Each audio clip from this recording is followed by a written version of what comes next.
back to Forza Horizon 4 with another rally car build. And this is a Mazda RX-7. This is the Spirit R, I think? Yeah, Spirit R Type A. And apparently people love this car. I like it, it looks cool.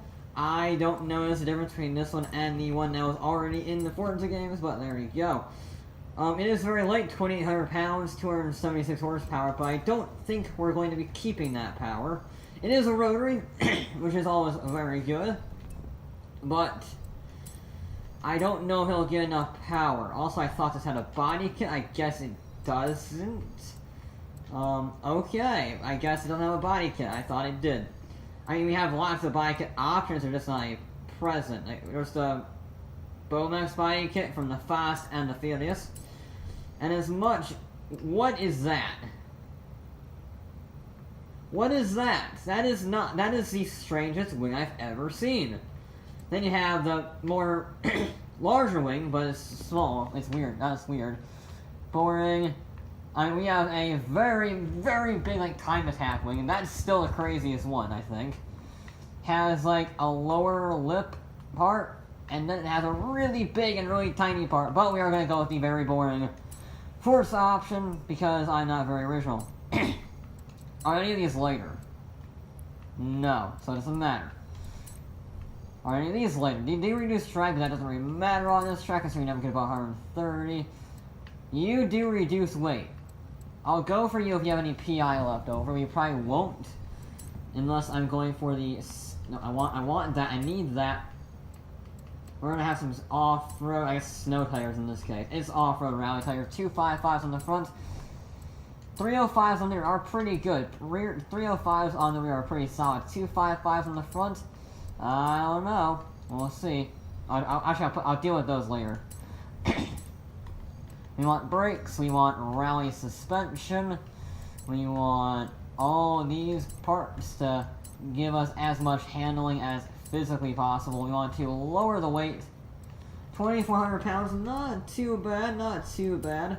I don't think we're gonna make it to the top of the class unless the turbo does a lot. So, yeah. That adds 30 horsepower. We're gonna get pretty close. We might actually make it. We will make it. Interesting.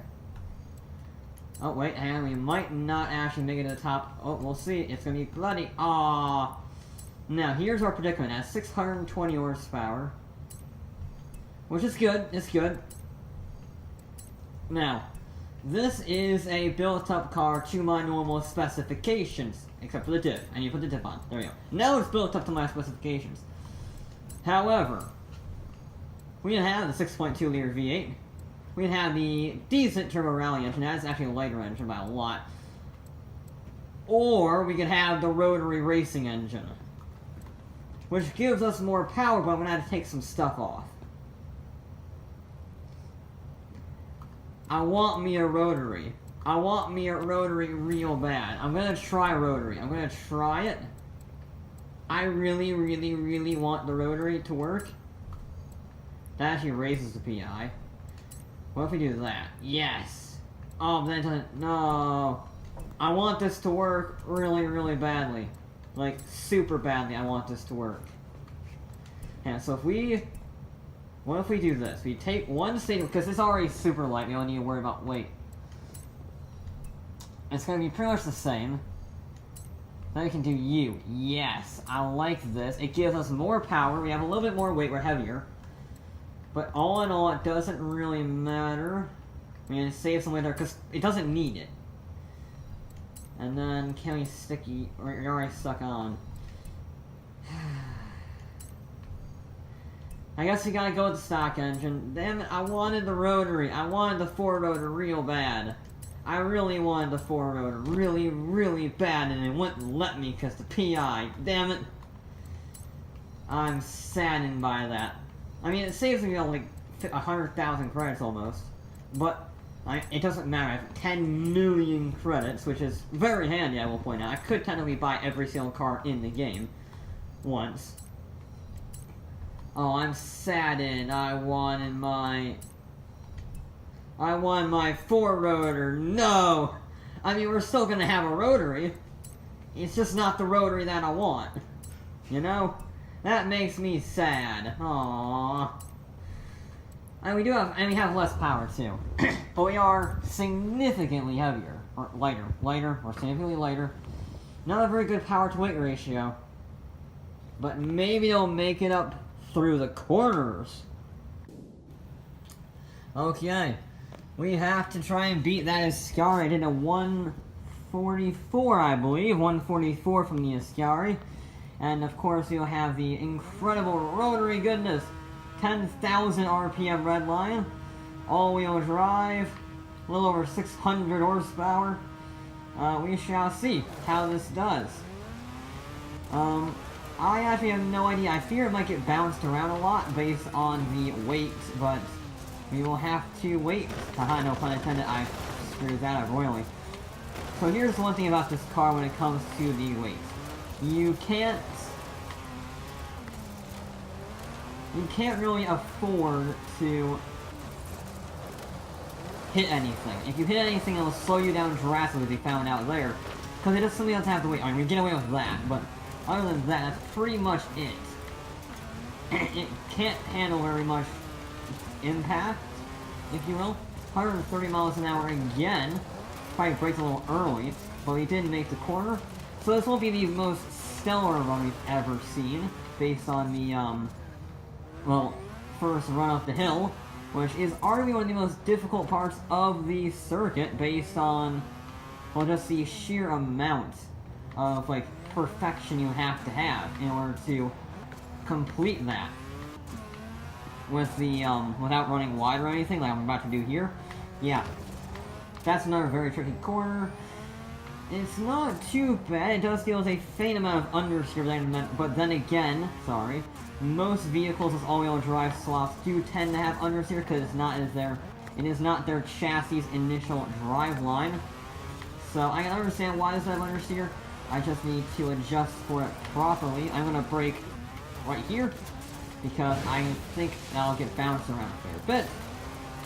2 wheels on the track, that is more than sufficient. Straight line it here, because that's what I did with the Fiesta. And, I don't know how I got in 8th place, but I did. A 245 is not too shabby for a first run where I miserably just plowed through a wall with a super light car. That's not too bad.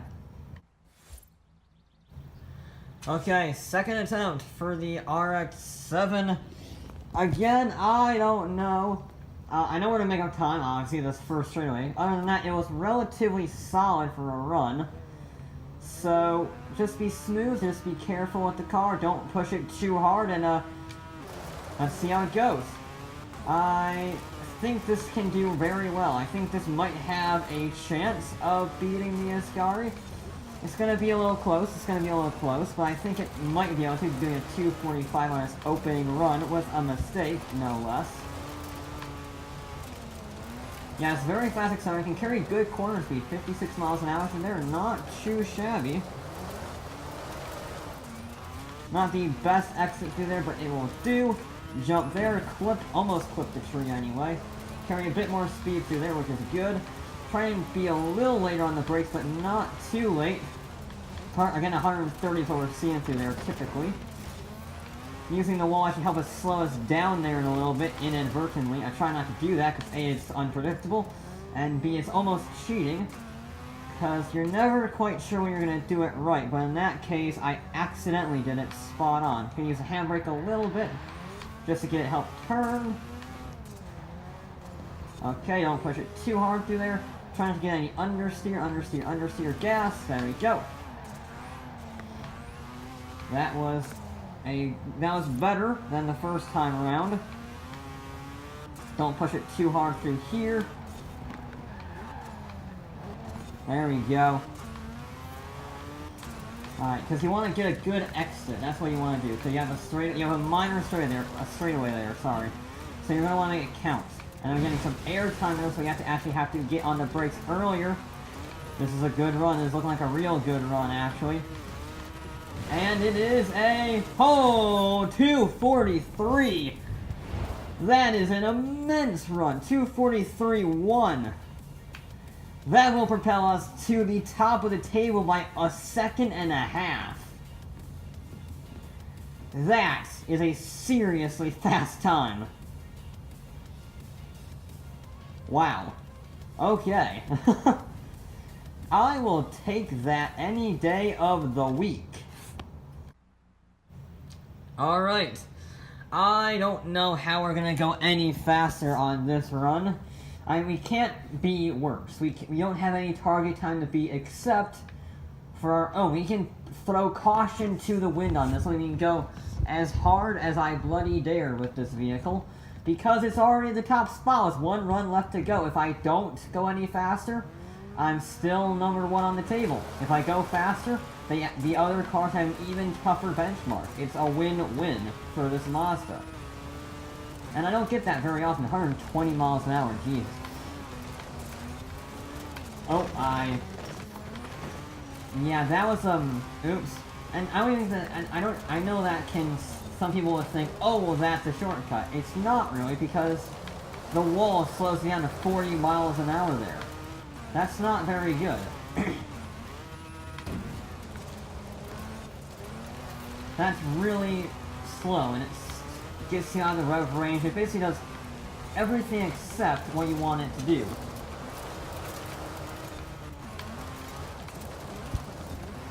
Yeah, again, just kind of run amok as hard as I bloody dare. And it is causing some consequences, I will be honest. I might be pushing a little too hard. Turn, please. Okay, I don't think this run is going to be any faster.